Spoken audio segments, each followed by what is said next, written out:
So listen, we're not only in a crisis, it's going to get worse, basically. We have COVID-19, we have social injustice and racial injustice, we have economic recession that is coming up, and we have what is anticipated social recession, which means the opposite of the anger and the racial injustice is people compromising their rights in exchange for their security.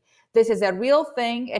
I speak at it from an experience being someone who have lived and worked in many parts of the world, including ones that is ravaged by conflicts. So what do we do in here? I believe that the world we live in is a product of our imagination, so we might as well reclaim our imagination.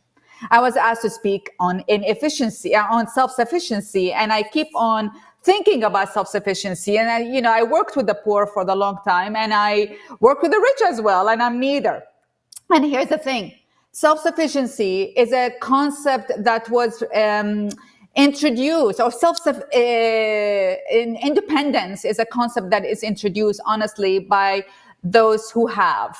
It is not introduced by those who do not have, because if you do not have, you do not understand that this is not a matter of money. This is not a matter of hard work. It is a matter of living in circumstances that is not enabling you to give the best out of you to yourself, to your community, to the world. Basically, it means it's not only a cash, it means your educational system is bad, your housing system is bad, your environment that you're living has a lot of challenges. When all of that is happening, and then you're expected to be self-sufficient, it is not a reasonable expectation. Now, I am speaking here from an experience of working more than 25 years in my life with the poorest of the poor. It's not that you don't get success rates, people who are emerging out of poverty and lifting themselves out. You obviously do. We have a lot of stories of that, right?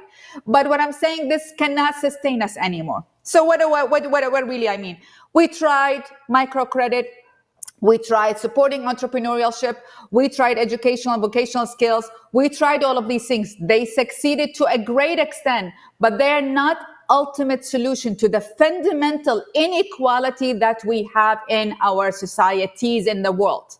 And this inequality is going to be even more exaggerated as we move on in the future, because it is not about wealth, our crisis. It is about the distribution of wealth. In other words, those who have will continue to have more wealth. It is how that wealth stays in that bucket and not translate itself to the majority of the society, of the world population, is the issue. So we've got to revisit the solutions. We can't only revisit the analysis of what's happening. We have to revisit the solution. And the solution entails having empathy to the circumstances of those who do not have. And to be honest, a lot of people don't have that empathy because you do not understand what does it mean not to have. You do not understand what is it to sleep hungry or any of that. So we need to have a solution that is not putting, second, we need to have a solution that is not putting the arduous, the movement on those. You poor people who do not have access, you have to be self-sufficient. It has to be inclusive of those who do have. Now, in the last 3 months, I had the privilege, and it is privilege, to live in nature. And as I slowed down in my life, I immersed myself in nature. And here's the thing about nature. Nothing in nature is independence. Everything in nature is codependent on each other. Nothing in nature eats itself. Trees feed each other. The healthy tree, for example, feeds the weak tree because it's in common interest that all the trees of that kind survive. We do not translate that in humans, actually. We keep those who we have, and we keep those we don't have, and we give them breadcrumbs of it. And that's the reality in my experience. So from learning from nature, We need a new economy, frankly, an economy of codependence, not independence. And I'm going to try to gear away from the discussion of capitalism versus socialism. I have lived being a migrant to this country. I've lived in both, and I've seen the good, the bad, and the ugly of both. But so I don't want to engage in what it is, but we do need to engage in a new economic system, basically. One that is not only about extraction resources, extraction of talents, extraction of creativity, but one that also entails less giving, less taking, more giving. We sort of confuse. We do something good on the side and we said, oh, we help this poor person, so I'm good, so I can take this 100% more. It doesn't work like this. We need what I would argue, to quote Hirasati, a for-benefit economy, where it measures success not only in financial rewards, what it measures success of what it means to actually have environmental input and social input. That is the only way. We have to take less profit in order to give more to the environment and to other people around us. And this crisis that we are living in this moment is a proof of our system that is not working, and then the solutions are not sustainable as we had it before. The second thing, I am shy as an activist, as a women's rights activist, I am shy to talk about my spirituality.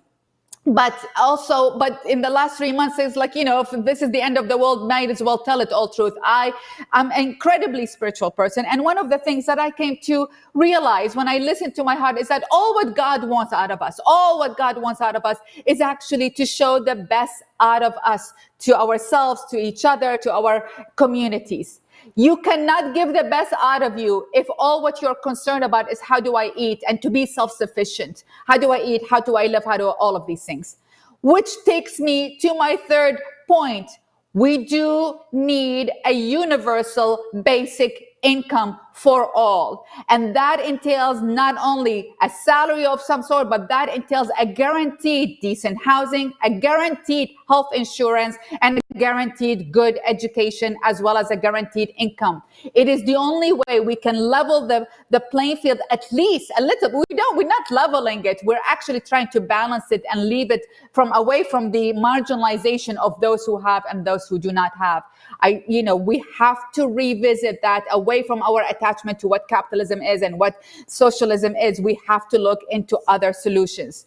And third, we need to actually revise. It's not only about economic reforms, it is also about trends reforms, cultural reforms. Success cannot mean only I have money or I am big and all of these things. We're extracting everything. A lot of successful people are not happy because you have to produce and produce and produce. The production needs to challenge it, to be shifting its way, where our own internal happiness our health is as important as what we are giving.